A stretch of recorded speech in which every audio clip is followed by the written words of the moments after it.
Buenos días, hermanos, hermanas.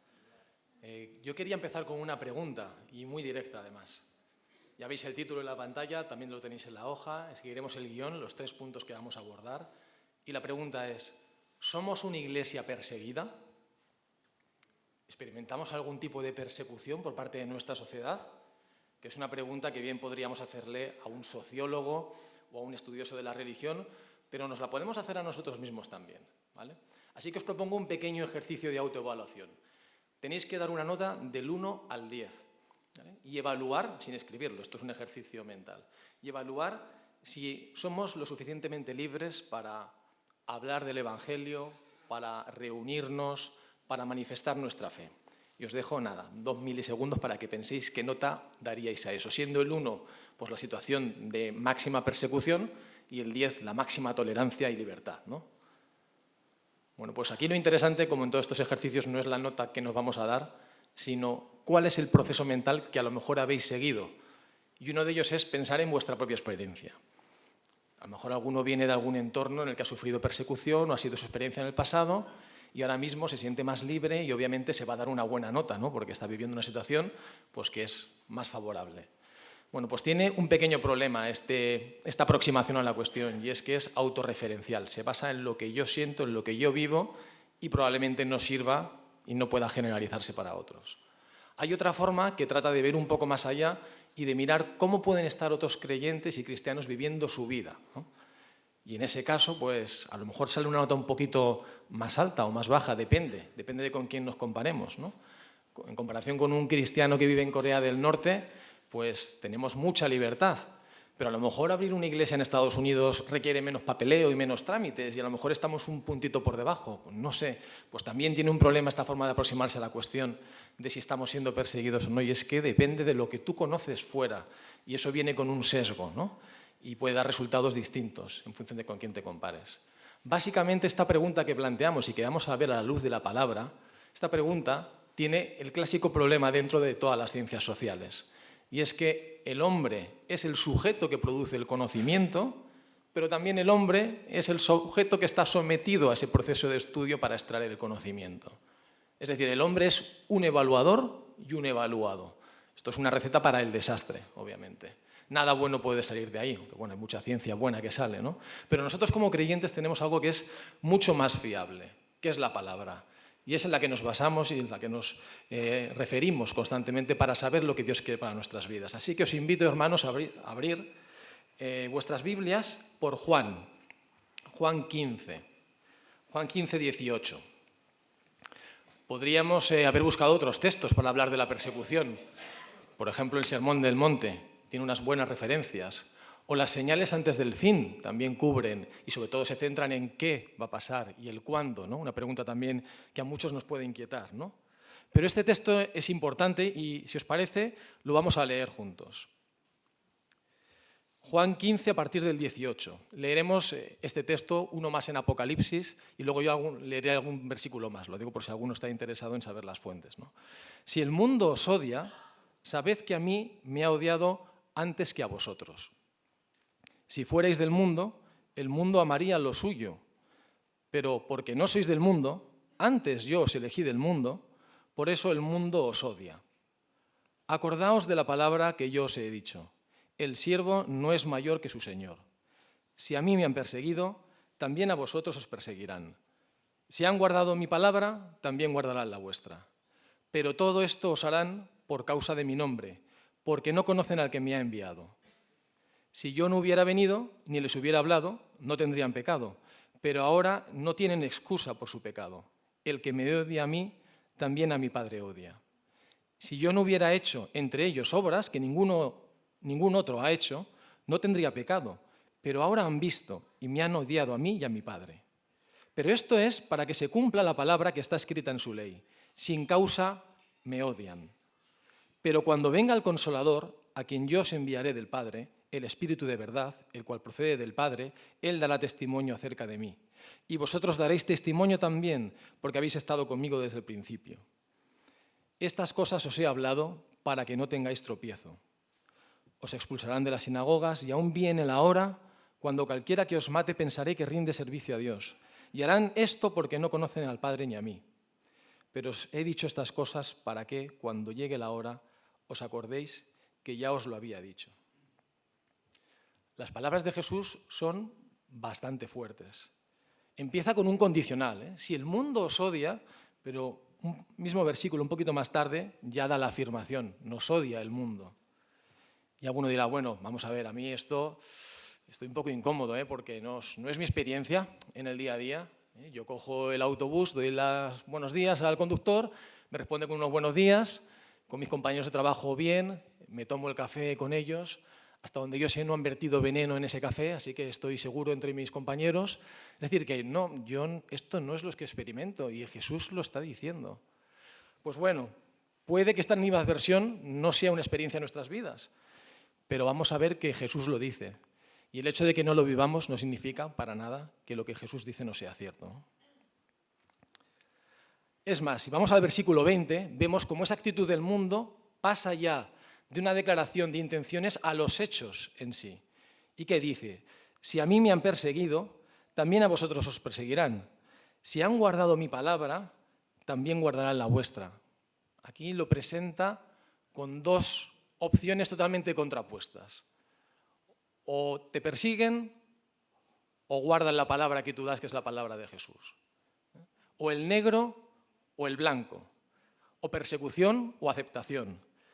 Es cierto que Cristo irrumpe en la historia de la humanidad con un mensaje muy claro y muy directo al ser humano y hace grandes señales y grandes obras.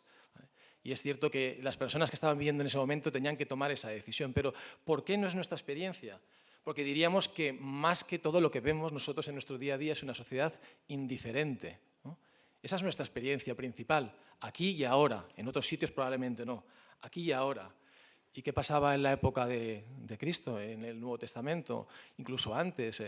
A lo mejor no había gente indiferente, solo había perseguidores, solo había gente que aceptaba la palabra, no había ese término medio que nosotros vivimos aquí. Pues sí que lo había. No vamos a ir al texto, pero yo os lo voy a resumir, y es un ejemplo que está en Hechos y que es por todos conocido, y es el segundo viaje misionero de Pablo, ¿no? Cuando visita Atenas. Ya sabéis qué escena es, ¿no? La escena en la que Pablo llega a Atenas, se dirige a una sinagoga, habla con los judíos le escuchan pero no están muy interesados, habla también en las calles, le escuchan los atenienses y los atenienses parece que muestran un poco más de interés.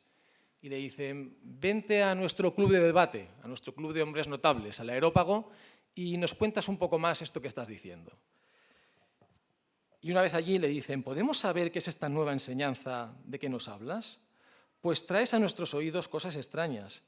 Queremos pues saber qué quiere decir esto. Y Pablo toma la palabra y empieza a hablar y expone el Evangelio de una forma nítida y clara.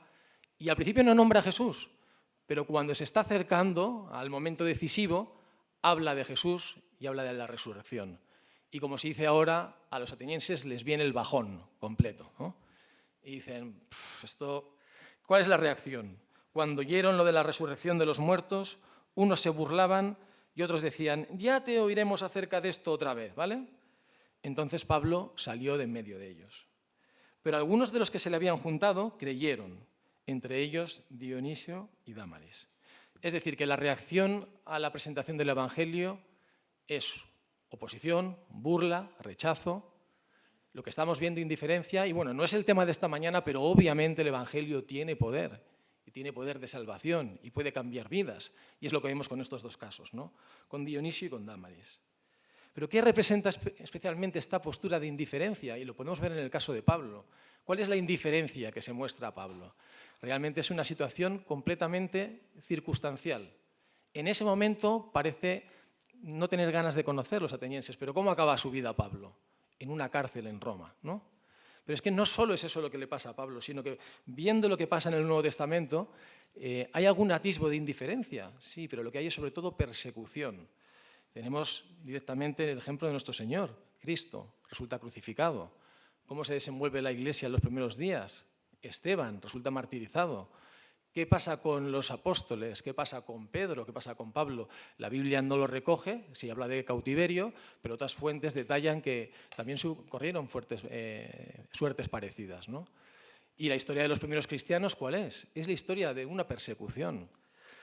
Así que podemos ya ir sacando algunas conclusiones, y es que la indiferencia del mundo al mensaje de Cristo no es un estado que sea permanente, no es un estado que sea fijo, es transitorio. Digamos que es algo gaseoso. Es algo que en un momento, con unas condiciones determinadas de presión y temperatura, puede cambiar de estado y puede convertirse en oposición. Y esa indiferencia o esa posición con unas condiciones de temperatura y presión un poquito más elevadas puede dar paso ya a la persecución. Aquí tengo una anécdota y es mi cuñado y mi sobrina, hace ya unos años, porque tendría 3, le hicieron una broma y pusieron a una Barbie, a una muñeca de Barbie, a nadar, a bañarse en un pequeño tupper de cristal, ¿vale? Hasta ahí bien, era un juego, pero ese tupper se colocó en un congelador, ¿vale? Y la niña pues estaba también contenta porque se iba a dormir la Barbie. La broma vino cuando mi cuñado sacó esa Barbie dentro y atrapada en un témpano de hielo y la niña se asustó y se puso a llorar, ¿no? Esa sorpresa no nos puede venir a nosotros, ¿vale? Lo dice el Señor Jesús, podéis mirarlo en ya el capítulo 16, versículo 1, ¿vale? Estas cosas os he hablado para que no tengáis tropiezo. Las situaciones pueden cambiar y el Señor Jesús nos dice, ojo, no tengáis tropiezo. En nuestra cultura occidental, autoproclamarse como cristiano, decir que Dios ama al mundo, pues puede ser algo que despierte indiferencia, la verdad. En lo que vivimos aquí y ahora, con todas excepciones. Si ya mencionamos la palabra pecado, incluso identificamos o escribimos algún tipo de conducta con lo que es pecado, ya nos pueden poner la X, ya formamos parte de ese equipo de señalados. Y si nos atrevemos a decir que la muerte eterna es lo que espera a aquel que no ha recibido a Cristo en su corazón, directamente eso ya es un discurso intolerante, ¿vale? Eso es lo que se interpreta como un discurso intolerante.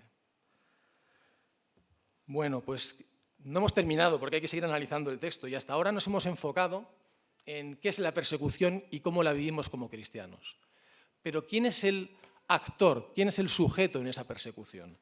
Pues volvemos a repasar el texto en Juan 15, 18 y se menciona una palabra, mundo, el mundo. Y si lo miramos otra vez y leemos, incluso si nos detenemos a contar cuántas veces nombra Jesús la palabra mundo, nos sale un número, además que tiene un significado, porque lo nombra nada menos que 6 veces. 6 veces es el número 6, antes que el número 7 es el número de la perfección, 6 es la imperfección, es el pecado, y por ahí, ya sabéis que es lo que la cultura judía suele escribir a los números, ya empezamos a tener algún tipo de identificación a qué se puede referir con eso de mundo. La palabra original en griego en nuestras Biblias de mundo es cosmos. ¿Y qué es el cosmos? Pues bueno, en la Biblia el griego cosmos se utiliza tanto para el universo como para la humanidad, incluso para los valores que tiene la humanidad y la forma en la que se conduce. Incluso en un pequeño apartado habla de cosmético, como adorno, ¿vale? Adorno de las mujeres. Pero aquí Juan lo está utilizando con un sentido restrictivo.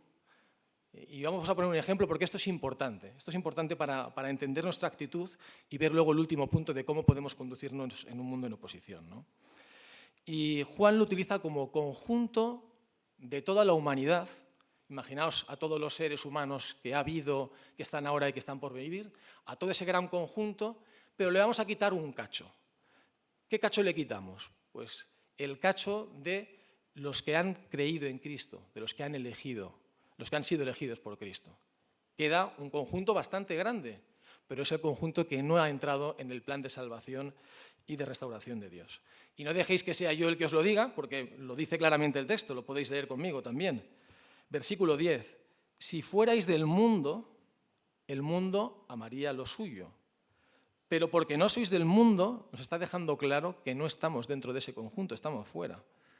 Antes yo os elegí del mundo, aquí nos dice cómo hemos llegado a salir de ese conjunto, cuál ha sido la acción principal. Por eso el mundo os odia, y la consecuencia que viene directamente derivada.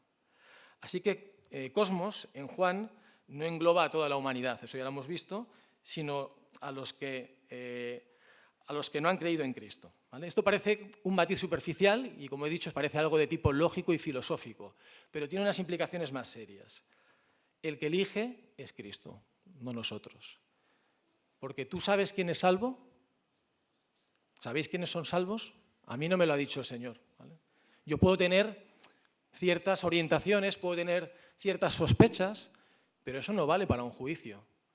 Un juicio se presenta cuando el sujeto está claramente identificado y nosotros no podemos poner un contorno claro a ese sujeto del mundo Sodia. ¿Quién es el mundo? Pues los que no ha elegido, los que no han creído en Cristo.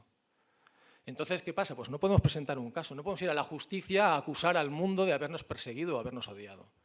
No podemos hacerlo porque es Cristo el que hace el juicio y no nosotros. Así que esa es una de las primeras ideas que podemos tener en mente. Otro matiz es que el mundo Sodia no es la definición de una actividad febril y constante de odio por parte del mundo a los cristianos, particularizado en nuestras personas y contra nosotros, contra mí. ¿Vale?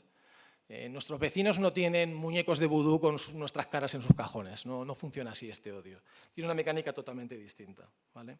Ese odio lo que refleja es una tendencia natural de la humanidad que ha rechazado a Cristo y que no quiere oír de Él, y mucho menos oír de que fue enviado por el Padre. Vemos el versículo 22 al 24, que resume esta situación. ¿Vale? Cristo viene al mundo, la humanidad escucha el mensaje, la rechaza ese mensaje.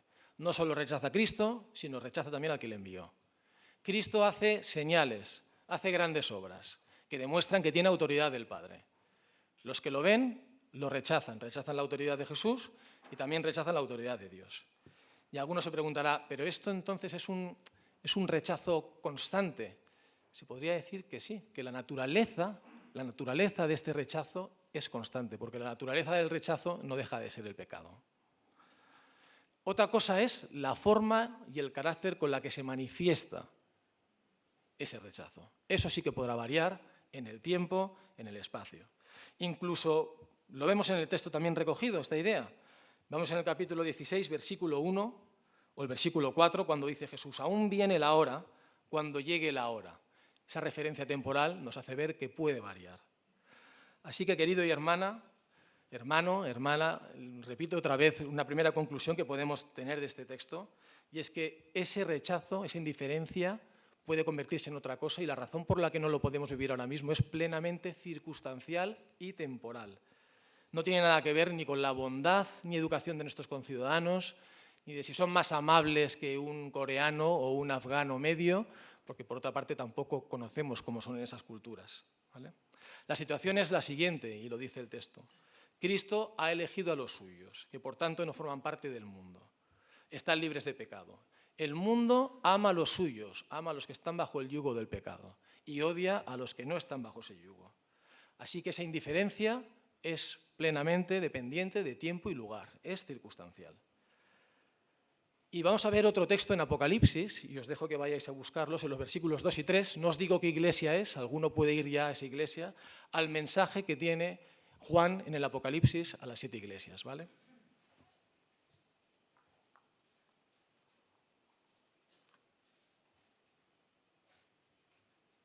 Ya sabéis que en esta parte de Apocalipsis, que hoy ha salido además en la predicación, ha salido en el culto, perdón, Juan se dirige a 7 iglesias que existieron en ese momento y de forma más o menos simultánea en distintas localidades de Turquía. Con lo cual, los que interpretan este texto ven que hay mensajes dirigidos particulares para esa iglesia que existió en ese momento concreto en Turquía y de esa forma particular, con ciertas luchas espirituales que podían tener cada una de ellas. También hay otra interpretación, y es la interpretación en la que se ve una secuencia temporal y se interpreta que también podía estar dirigiéndose a la iglesia después de Cristo y distintas fases de la iglesia después de Cristo en la que podía la iglesia pasar por ciertos problemas y hay una serie de advertencias. Incluso hay otra que yo no conocía y tiene que ver con referencias que aparecen en los mensajes al Antiguo Testamento y unas posibles similitudes con la evolución del pueblo de Israel, bueno, realmente desde la creación hasta la deportación de Judá y cierta secuenciación temporal, ¿vale? Así que sea como fuera, la última iglesia de la Odisea, que es la que vamos a leer ahora, es la única en la que no se menciona ni persecución ni herejías graves. Y cuando estaba mirando esto, yo decía, pues bueno, pues en el fondo se puede asimilar a lo que estamos viviendo ahora en nuestro contexto local, ¿no? Así que vamos a leer el texto, Apocalipsis 3, del 14 al 18. Escribe al ángel de la iglesia en la Odisea: el Amén, el testigo fiel y verdadero, el principio de la creación de Dios. Dice esto: yo conozco tus obras, que ni eres frío ni caliente. Ojalá fueras frío o caliente, pero por cuanto eres tibio y no frío ni caliente, te vomitaré de mi boca. Tú dices: yo soy rico, me he enriquecido y de nada tengo necesidad, pero no sabes que eres desventurado, miserable, pobre, ciego y estás desnudo. Por tanto, yo te aconsejo que compres de mí oro fino, refinado en el fuego, para que seas rico, y vestiduras blancas para vestirte, para que no se descubra la vergüenza de tu desnudez. Y unge tus ojos con colirio para que veas. Hace 2 semanas vimos en la predicación de Irra cómo hablaba del pueblo de Judá deportado en Babilonia y cómo Dios les animaba a plantar huertos, edificar las casas, fructificarse y multiplicarse, y eso hicieron y cumplieron con ese mandamiento. Y de hecho llegaron a tener hasta riquezas. ¿Por qué? Porque aunque la naturaleza de ese exilio está debatida y cómo fue el cautiverio, tuvieron las riquezas suficientes como para luego, 70 años más tarde, poder construir un templo. Con lo cual yo miro y veo cómo era la naturaleza de ese tiempo del pueblo de Israel en Babilonia, y veo también ciertas similitudes, porque era una sociedad hostil. Obviamente los habían deportado. De entrada la relación empezó por el mejor momento, ¿no? Pero pudieron hacer riquezas, tenían cierta comodidad. Ahora bien, también incurrían en algún tipo de idolatría, porque de hecho Isaías se dedica a recordarles, en una parte del libro, todo lo que está haciendo mal el pueblo que está en Judá y está viviendo ahí deportado. Así que veo esa similitud. Y sobre todo se ve indiferencia, la indiferencia que viene de tener riquezas, de tener una vida cómoda también. Ahí quizá podríamos preguntarnos si no solo el mundo es indiferente a la Iglesia, sino si nosotros también podríamos a veces caer en algún tipo de indiferencia. En cualquier caso, es una Iglesia que vive en una realidad que es distinta a lo que ella percibe. La realidad es otra, y lo dice. Está desnuda, aunque ella piensa que está vestida. También le dice Cristo: unge tus ojos con colirio para que veas. Podemos pasar al siguiente punto, que es la de la Iglesia perseguida en la actualidad. Aquí, en función del tiempo, pues podría hacer algún resumen de datos, de factos, como dicen los jóvenes, de cómo está la Iglesia perseguida en el mundo, ¿no? Y lo primero que se puede ver cuando uno coge los informes de Open Doors y otro tipo de organismos que se dedican a reportar sobre esto, es que la persecución no deja de aumentar. Eso en términos generales, aunque nuestra perspectiva y nuestra experiencia sea otra. Y se comenta que hay prácticamente un 14% de cristianos en el mundo que sufre algún tipo de persecución grave y algún tipo de discriminación con efectos. Y luego alguno también puede decir: realmente los cristianos no somos los únicos perseguidos. Es cierto, es cierto. Cuando uno piensa que 3/4 partes de la población mundial, 75% de la población mundial vive bajo un régimen autocrático, es normal que mucha gente sufra persecución, y no solo religiosa, sino de otro tipo, y eso también tenemos que reconocerlo, pero el cristianismo es una religión especialmente perseguida, es aquella en la que la persecución se manifiesta con mayor claridad. Y hay un tipo de persecución que resulta especialmente relevante, al menos para mí, y es el ataque a los centros religiosos, a los centros de culto. ¿Por qué? Porque es una puerta de entrada, como cuando se habla de las drogas con las puertas de entrada, ¿no? Es una de las puertas de entrada a una manifestación de una conducta más agresiva y de una persecución mucho más vehemente. Y el ataque a centros de reunión, el ataque a centros de culto, ha subido nada menos que 7 veces, un 700% en el último periodo reportado. Eso habla de un incremento por el espectro bajo de la persecución, pero un incremento muy notable. Y permitiendo un pequeño paréntesis, tiene que ver con una serie que vi hace poco, que me gustaría deciros dónde está, pero actualmente no la ponen en ninguna plataforma. No es una serie, perdón, es un documental, y se llama La Misión. No es el documental de La Misión de la famosa banda sonora de flauta tan maravilloso de Robert Redford, no es ese, es otro un poquito más lúgubre. Se hizo el año pasado, en 2023, y lo ha hecho National Geographic, y es un documental que narra la historia de un misionero que se llama John Allen Chau. Es un misionero estadounidense que recibe el llamado y tiene la inquietud por llevar la palabra del Señor a unas islas que están en el Océano Índico, pertenecen a la India, ¿vale? Se llaman las Islas Sentinel del Norte. Y los sentineleses son una tribu prácticamente prehistórica, ¿vale? Va con arcos, con flechas, caza con arpones, van medio vestidos y tienen la costumbre de recibir al que pasa por allí con flechas, a menos que vean algún regalo o algo, ¿no? Y así permanecen hasta hoy. Entonces John Allen Chau hizo 2 visitas prospectivas y en la tercera pues fallece a flechazo limpio por parte de esa tribu, ¿no? Y para mí fue revelador ver este documental porque incluía testimonios de un misionero, exmisionero podríamos decir ahora, porque ha renegado de su fe y ahora se declara ateo, un exmisionero que estuvo trabajando en Brasil con los indios Piraja y bueno, pues venía un poco a dar otra perspectiva de lo que había hecho John Allen Chau ahí, ¿no? Y era curioso porque decía que este misionero John Allen Chau fue allí siguiendo una creencia fundamentalista, decía, una creencia fundamentalista, y esa creencia es que hay que predicar la palabra a todos los pueblos antes de que llegue el fin de los tiempos. Y cuando uno va al Evangelio y mira y lee, ve que eso no es fundamentalista, eso es casi fundamental, es una creencia que está asociada a la predicación, al fin de los tiempos y a cómo debemos conducirnos, ¿no? Y para mí, si reflexionamos más en esto, no era una crítica a lo que hizo él allí, era una crítica a lo que le motivaba a él para ir allí, y una crítica bastante tapada y escondida. Lo más visible de la persecución del mundo a los cristianos son las flechas que el mundo lanza a los cristianos. Y es lo más visible y además es lo más emocional y emotivo, y es cierto. Pero hay un peligro que está mucho más extendido que ese y es mucho más sutil, y es la deslegitimación de lo que creemos, la cancelación de nuestro mensaje, la invisibilización de nuestras manifestaciones de fe, y eso está también ahí. Básicamente el mundo dice, cree lo que quieras, pero no me lo manifiestes. Pues bueno, para terminar y entrando en el último punto, la pregunta podría ser, ¿ahora qué? ¿No? A veces es bueno hablar con un escéptico imaginario que nos acompaña, ¿vale? A veces es bueno porque muchas veces oímos mucho, pero escuchar nos cuesta escuchar.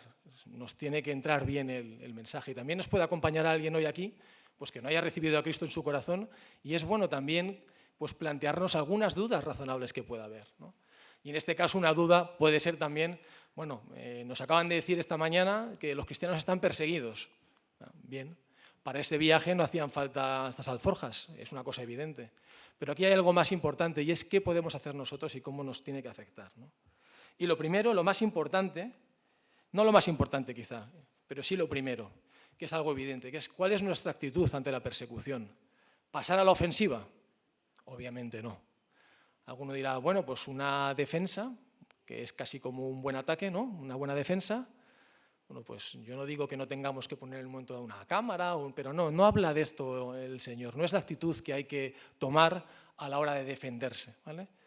¿Qué es lo que hay que hacer? ¿A qué nos llama Cristo en la palabra? Pues Lucas 21:15 nos lo dice. Ni tan siquiera ponerse a la defensiva. Proponeos en vuestros corazones no pensar antes cómo habréis de responder en vuestra defensa, porque yo os daré palabra y sabiduría. Hoy se ha hablado aquí, lo ha dicho también Israel, el camino de la humildad. ¿Cuál fue el ejemplo de Cristo? El ejemplo de Cristo fue el perdón, fue el amor y fue la humildad. Y esto es fácil de decir, porque no estamos sufriendo persecución, pero conviene quizás recordarlo, como nos dice Jesús, nos advierte, que no nos sorprenda, y esta es la actitud que tendríamos que tener si algún día llegáramos a vivirlo. Luego, y también curiosamente lo ha mencionado nuestro hermano esta mañana, en la palabra, en la alabanza, hay 2 mandamientos fundamentales que tienen que guiar nuestra actividad en todas las áreas. Y si hablamos en esto, hablamos de la persecución, también tienen su aplicación. Y son los 2 mandamientos más importantes del Nuevo Testamento. Ama a tu Dios con todo tu corazón, con toda tu alma, con toda tu mente, y ama a tu prójimo como a ti mismo. ¿Y por qué esto es relevante para el tema que nos ocupa esta mañana? Pues bueno, respecto al primer mandamiento, ese amor excluye la tibieza. La tibieza no es posible en el corazón de un creyente que ama con todas sus fuerzas a Dios. No existe tibieza. Como nos decía Maicon en la semana pasada, la verdad se dirime en una lucha, en una batalla constante. Y si nosotros empezamos a asumir la coherencia de lo que creemos, lo que hacemos y especialmente lo que decimos, porque estamos llamados a decir la verdad, esa tibieza dará paso quizá a cierta oposición. Y Maicon nos lo decía, ¿no? Que hay una lucha. Y el mensaje de la Odisea, si queréis volverlo a mirar otra vez, en el primer versículo yo os decía que no había nada de persecución. Bueno, había una pequeña trampa ahí, ¿vale? Y lo podéis mirar porque Cristo se proclama como el Amén, el testigo fiel y verdadero, el principio de la creación de Dios. El Amén aquí significa, no es el así sea, es la verdad. Cristo se proclama como la verdad. Pero donde decía que venía la trampa es que al decir testigo, el original en testigo es mártir. Se está proclamando como mártir también y va de la mano. Es la verdad tiene consecuencias y Cristo fue el mártir por la verdad. Así que proclamar la verdad, hermanos, es decir que el universo, también esto, decir que el universo tiene su origen en Cristo, a pesar de lo raro que pueda parecer. Proclamar la verdad es decir que Cristo murió, que Cristo derrotó a la muerte y el pecado y que Cristo resucitó. Y esto mucha gente, como ya visteis en los atenienses, les puede espantar. Y la verdad también es abrir el Evangelio a otros y decirles que todo esto también les abre a ellos la posibilidad de ser salvos, si creen en este sacrificio. Todo eso es decir la verdad, ¿vale? Por amor a nuestro Dios. Y respecto a amar al prójimo descarta la posibilidad de rencor. Está claro también, ¿no? Con más facilidad podríamos hacerlo, y vamos a leer el texto en Mateo 5:44. Amén a sus enemigos y oren por quienes los persiguen. Podemos leerlo otra vez. Amen a sus enemigos y oren por los que los persiguen. Sí que podremos estar perseguidos, pero la Iglesia tiene a Cristo de su lado. Y la reflexión también aquí es, si nos pide Cristo amar a los que nos persiguen, ¿cómo no vamos a amar a aquellos que nos ponen algún palito en la rueda de vez en cuando o a aquellos que simplemente son indiferentes? ¿Cómo no vamos a orar por ellos? Así que para terminar, hermanos, yo quería compartir con vosotros que la persecución o el rechazo puede ser un termómetro de la salud espiritual de la Iglesia. ¿Por qué? Porque por un lado es un indicador de que el mensaje está llegando, pero por otro lado también obliga a la Iglesia a abundar en oración y abundar en amor del entorno en el que está implantada. Os quería dejar ya simplemente con una de las frases que leí en los informes que venían de Open Doors y que dice: si los enemigos de la Iglesia tuvieran conocimiento de su historia, en lugar de perseguirla, la agasajarían. Y con esto viene a decir que esto último, la comodidad, el agasajo, es más perniciosa para la Iglesia que la persecución. Así que oremos al Señor. Sí, Padre, te damos gracias por estar viviendo en el entorno en el que estamos, por disfrutar de las libertades y de todo lo que tenemos, porque es un privilegio, Padre, y porque tú nos lo has dado. Pero también somos conscientes de que otros viven otra cara distinta y que también ellos ponen sus ojos en ti y también ellos te alaban y te adoran y tienen sus luchas. Te pedimos, Padre, que tú nos des amor a tu palabra, amor también a los prójimos y nos ayudes a adoptar la decisión correcta en cada caso con el único propósito de seguir avanzando tu obra. En tu nombre, amén.